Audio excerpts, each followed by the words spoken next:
Nasanay daw kasi siya na walang ganap sa amin noon, kaya ngayon siya 29, female. Late last year lang kami kinasal ng mister ko.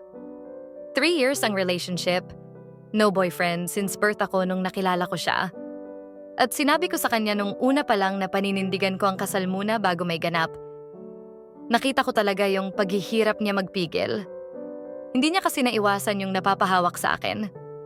Ako syempre ang umiiwas kasi kapag hinayaan ko siya, alam ko kung saan mapupunta ang pangyayari. Kaya nga lang mukhang hindi maganda ang nangyari sa kanya nung pagpipigil niya. Kasi mag-6 na buwan na kaming kasal pero wala pa rin nangyayari.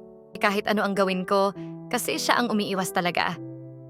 Nakita ko siya once na nanonood ng tapos nasundan pa na nakita ko din siya nagsasarili na habang nanonood.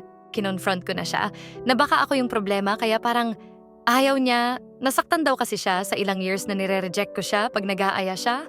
Kaya parang mas gugustuhin na lang daw niya magsarili kaysa makipag-sex sa taong ilang beses siya nire-reject.